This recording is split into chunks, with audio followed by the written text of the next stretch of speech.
Assalamualaikum warahmatullahi wabarakatuh.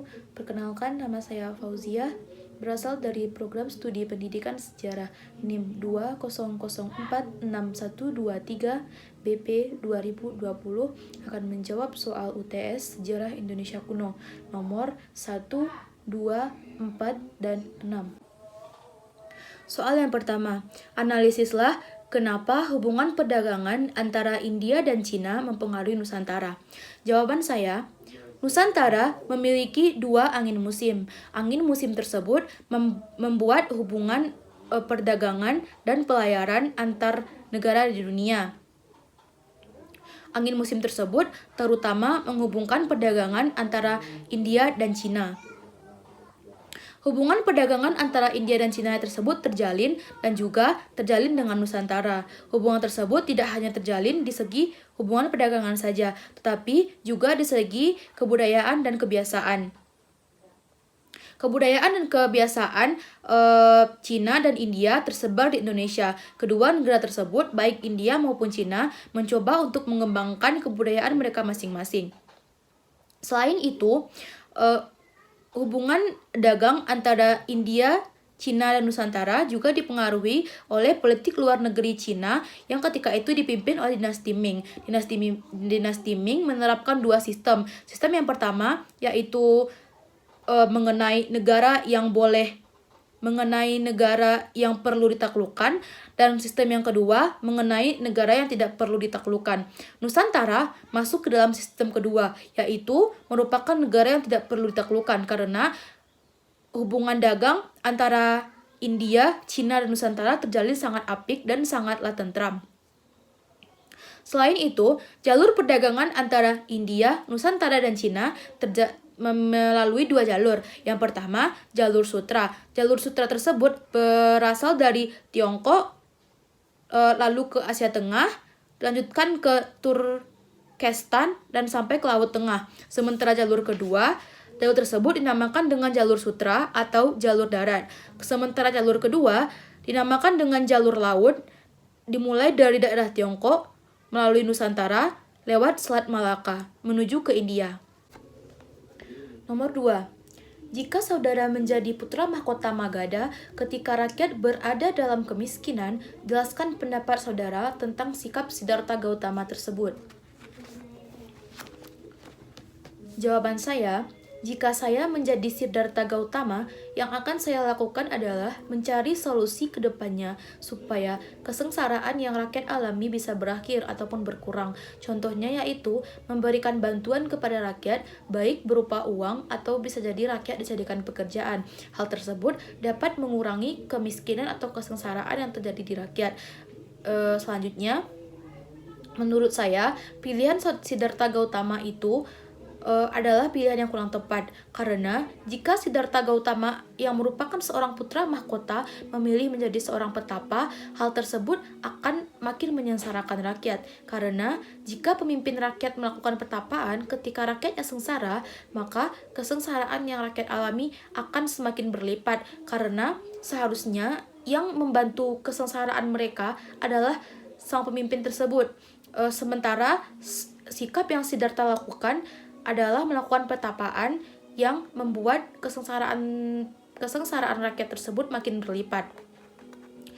Harusnya solusilah yang sebaiknya harus sang pemimpin pikirkan, bukan malah mengasingkan diri seperti yang Sang Buddha atau Siddhartha Gautama lakukan. Nomor 4. Soalnya, ada banyak faktor yang menjadikan kerajaan Sriwijaya menjadi kerajaan besar dan sangat berpengaruh di zamannya. Analisislah berapa faktor tersebut, baik dari segi sosial, budaya, politik, maupun ilmu pengetahuan. Jawaban saya, perkembangan kerajaan Sriwijaya. Faktor pendorong perkembangan kerajaan Sriwijaya yang pertama yaitu letak geografis. Kerajaan Sriwijaya terletak berada di daerah lintasan pelayaran dan perdagangan. Daerah kerajaan Sriwijaya berada tepat di tepi Sungai Musi, dan kerajaan Sriwijaya ini menjadi jalur lintas perdagangan antara Asia Selatan dengan Asia Timur. Dengan letak yang strategis tersebut, mendorong para pedagang di Kerajaan Sriwijaya untuk melakukan perdagangan internasional. Selain itu, Sriwijaya juga menguasai 2 selat penting untuk jalur perdagangan dunia. Yang pertama, Selat Malaka, dan yang kedua, Selat Sunda. Yang kedua, runtuhnya Kerajaan Funan di Vietnam. Kerajaan Funan di Vietnam runtuh ketika mendapatkan serangan dari Kamboja. Kejadian inilah yang menyebabkan Kerajaan Sriwijaya untuk semakin maju agar berkembang sebagai kerajaan maritim yang maju. Selanjutnya, perkembangan politik dan pemerintahan Kerajaan Sriwijaya.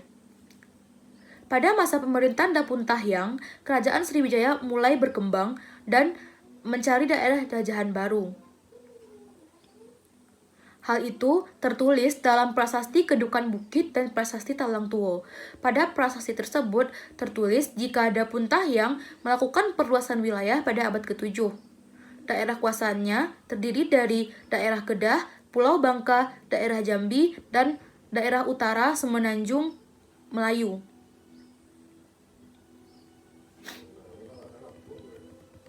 Perkembangan ekonomi.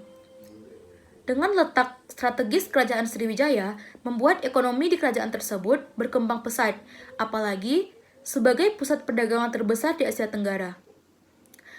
Dikutip dari situs Kementerian Pendidikan dan Kebudayaan, ramainya perdagangan di Selat Malaka berdampak bagi masyarakat, apalagi dahulu kala yang pusat kekuasaan kekerajaan tersebut berada pada pusat perdagangan, yang dimana Kerajaan Sriwijaya ini merupakan jalur lintas perdagangan dunia. Selanjutnya, perkembangan sosial masyarakat. Kehidupan sosial masyarakat Kerajaan Sriwijaya tidak lepas dari perkembangan hubungan antara Kerajaan Sriwijaya dengan kerajaan di sekitarnya. Kerajaan Sriwijaya menjalin hubungan baik dengan kerajaan di sekitarnya. Hubungan tersebut bertujuan untuk meningkatkan kehidupan sosial masyarakatnya agar Kerajaan Sriwijaya tersebut memiliki masyarakat yang rukun dan damai yang berada di manapun. Nomor 6. Soalnya, analisis bagaimana hubungan antara Kerajaan Sriwijaya dengan Kerajaan Mataram kuno. Kenapa mereka sering berkonflik? Jawaban saya, Kerajaan Mataram kuno merupakan salah satu kerajaan yang berdiri di Jawa bagian tengah pada abad ke-8. Kerajaan ini sempat dipimpin oleh dua dinasti yang berkuasa. Yang pertama, dinasti Sailendra, dan yang kedua, dinasti Sanjaya.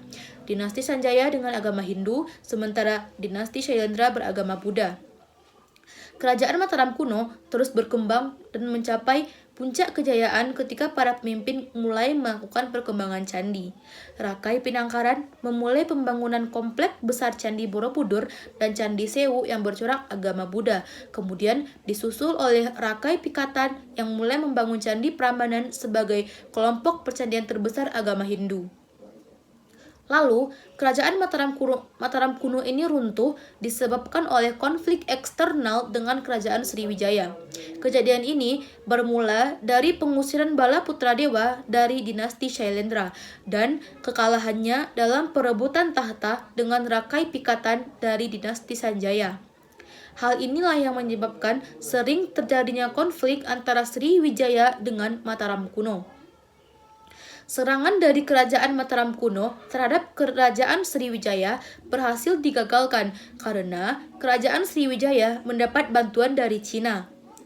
Kemudian Sriwijaya membalaskan dendamnya karena Mataram berani menyerangnya pada tahun 1016 sampai 1017, tepat ketika terjadi pemberontakan dalam masa pemerintahan Dharmawangsa di Kerajaan Mataram kuno. Hal inilah yang menyebabkan Kerajaan Mataram kuno berhasil diruntuhkan. Selain serangan dari Sriwijaya, juga terdapat konflik internal di kerajaan tersebut. Sekian jawaban saya tentang ulangan tengah semester Sejarah Indonesia Kuno. Terima kasih atas perhatiannya. Mohon maaf atas segala kesalahannya. Assalamualaikum warahmatullahi wabarakatuh.